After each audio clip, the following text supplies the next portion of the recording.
Welcome to Smarticus Tales History. All right, enough with the echo and fanfare. You're here for history, right? And not that boring crap you learned in high school. This stuff's actually interesting. Like things you've never heard about the Civil War, Cleopatra, automobiles, Monopoly, the Black Plague, and more. Fascinating stories, interesting topics, and some downright weird facts from the past. It's a new twist on some stories you may know, and an interesting look at some things you may have never heard. So, grab a beer, kick back, and enjoy. Here's your host, Smarticus. Hello, and welcome to this week's episode of Smarticus Tales History. I'm your host, Smarticus, accompanied by my co-host, Phoenix. Hello. Today, we're delving into the story of a legendary figure whose name has been immortalized in books, movies, and folklore, Robin Hood. But who was Robin Hood, and what was the reality behind the legend? Well, first let's talk about the food. How's that, Smarticus? Does that sound good? Sounds great to me. We did a beef and potato stew. Yep. Which is really quite lovely. This version was as close as I could get to an English stew. It's not exactly like the Julia Child's beef stew from France, but it's darn near close. It has booze in it. Pretty good, though, yeah. So, funny story. Yeah. I thought I had red wine. I did not. I thought for sure I had a bottle of red wine in there. Did not. Well, I had a bottle of Moscato, but I didn't have a non, because it said specifically a not sweet. Mm-hmm. And I had the Moscato in there, and that was all I had. But I did have a bottle of sake. No. So I put the bottle of sake in there instead.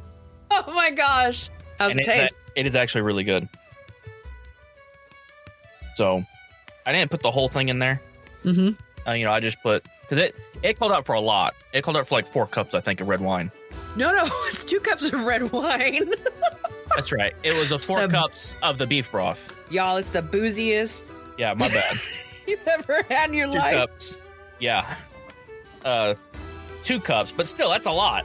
Mm-hmm. It really is. And but so I put I didn't even put 2 cups in. I put maybe 1 cup of sake in it. Because I wasn't sure how it was gonna taste, I guess. I didn't want to put too much. I understand. But it's still really good. And I put way more potatoes in it than I probably should have. I did that too. But I like potatoes. So do I. And garlic. There's garlic in it. You should always measure garlic with your heart, not with what the recipe tells you. Yeah. Anyways, it's a beef stew. Beef and potato stew, excuse me. Yep. And it's very delicious. It's very it's exactly what you would picture peasants from the medieval period eating. Yeah, aside from some booze. Yeah. And then so I always think that's kind of what they're probably eating when they because it's not all that different from porridge, what we saw. Right. No, pottage. I'm sorry, pottage, not porridge. Yeah, pottage. It is very similar. And then that's kind of what I imagined they'd, in shows and stuff you see, them cooking over the fire. That's kind of what I imagined they would be cooking in there. Yeah. I did some research a while back about stews and how the reason why you always see it in the movies and stuff like that is because in reality, that was what they had because it was easy to extend over a long period, like, for instance, a whole day. You could just keep adding stuff to it throughout the day, and it fed everybody. Yep. And it was usually, I think a lot of times it was made out of rabbit meat and chicken meat, because those were mostly what they had on hand, because rabbits, well, they're everywhere. And chickens, you know what they say about rabbits. And, yeah, they should belong in fertility clinics. And so I was watching Bob's Burgers the other night, and there's an episode where they're at their dentist, and the dentist is Dr. Yap. he's talking about his new receptionist. His new receptionist says, yeah, but I kind of wish I was still at my other clinic because she had rabbits in there. And he's like, why does she have rabbits? He's like, that doesn't even make sense. And he said that they should be at a fertility clinic. And then Jean's like, why would that make sense? And he's like, well, because rabbits have a lot of... And his mom's like, okay, that's enough. Shh, no. That's funny. Yeah. Well, now that we talked about our lovely food, you should definitely have some more stew. Anyone who's listening or happens to have some. And we'll continue on with our story. Yep. So, to begin with, it's worth noting that Robin Hood was not a historical figure, but a character from English folklore, whose legend has been passed down through generations. The first written reference to Robin Hood dates back to the late 14th century in a collection of ballads called Robin Hood and the Monk. From there, the story of Robin Hood has evolved and grown from century to century, and sometimes decade to decade. However, while there may not have been a real pinpointed, that's the guy who stole my ring, Robin Hood, there was certainly real people who inspired the legend. Naturally, you, like us, are wondering, who were these people, and what did they do that made them the stuff of legend? Well, in order to answer that, we need to look back to medieval England, a time of great upheaval and social inequality. The 12th and 13th centuries saw the rise of what is more modernly called the Age of Feudalism in Europe, more specifically England. It was a system of land ownership in which lords held vast estates and peasants worked the land in return for protection and a share of the crops. Of course, we now commonly call this time the Middle Ages. While feudalism provided some measure of stability against the Vikings and their attack against the common folk, it also led to deep disparities of wealth and power. The lords lived in luxury while the peasants struggled to eke out a living, and those who fell afoul of the law were punished harshly, sometimes with death. It was in this context that Robin Hood emerged as a hero of the people, a man who stood up to the corrupt authorities and fought for the rights of the downtrodden. But the question must still be asked, who inspired the legends, as they all start with a grain of truth? Thanks to historian and archivist Joseph Hunter, we know that one such man was found in a Yorkshire court register from 1226. The fugitive was written down by the name Robin Hood. In 1262, there was a similar man written down in a Berkshire register by the name William Robad, and a William, son of Robert Lefevre, member of a band of outlaws, who was believed to be the same person in another year. Regardless, what historians have found are many records attached to the name Robin Hood that most scholars agree are probably not the same person or even a single person. So it would seem that the moniker was a rather common alias used by bandits and outlaws in various periods and locations throughout England. It's worth noting that historical research was not important in regards to Robin Hood until after the publication of Sir Walter Scott's Ivanhoe in 1820. It was set in 1194 during the English Crusades with one of the featured characters having the same name of Locksley.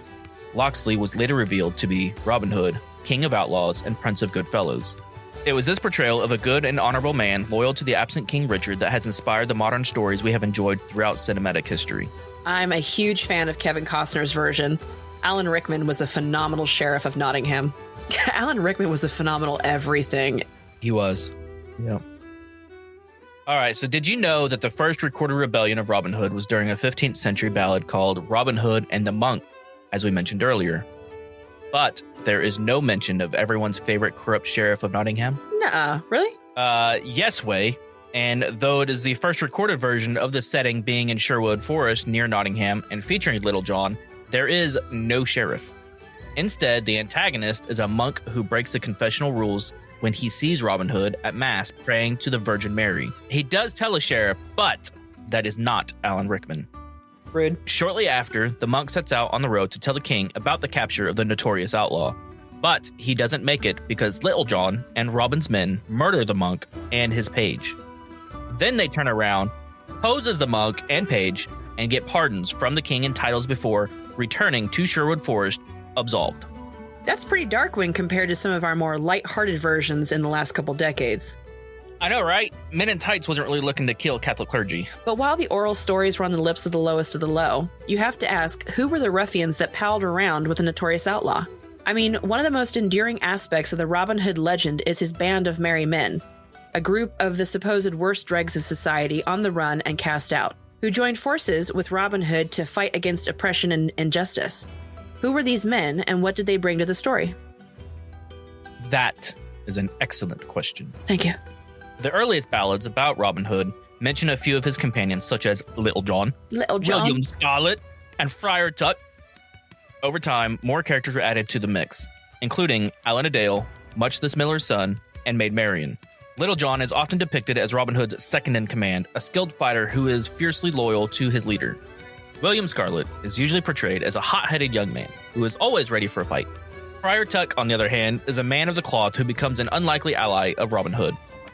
Allan a Dale is a minstrel that joins Robin Hood's band and helps to keep up their spirits with his music. Kind of like Jaskier. Much the Miller's Son is another of Robin Hood's loyal followers who is known for his strength and ability to carry heavy loads.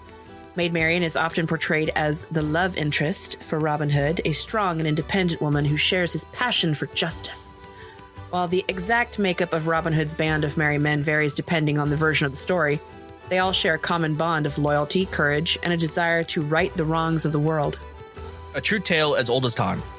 Of course, one of the most iconic aspects of the Robin Hood legend is his skill with a bow and arrow. Robin Hood is often portrayed as the greatest archer in England, capable of shooting his arrows with deadly accuracy and taking down his enemies from a distance. But how accurate is his portrayal? Did people really use bows and arrows in medieval England, and could anyone really be as skilled as Robin Hood? The short answer is, oh yeah.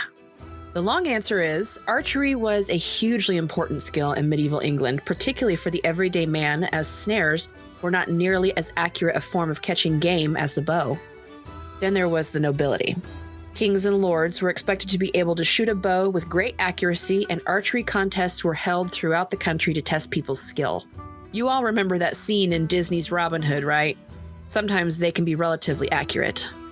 While it's unlikely that anyone could have been as skilled as Robin Hood is portrayed, it's certainly possible that there were people who were superb with a bow. In fact, the longbow is one of the most fearsome weapons of its time, capable of piercing armor and taking down enemies from a distance.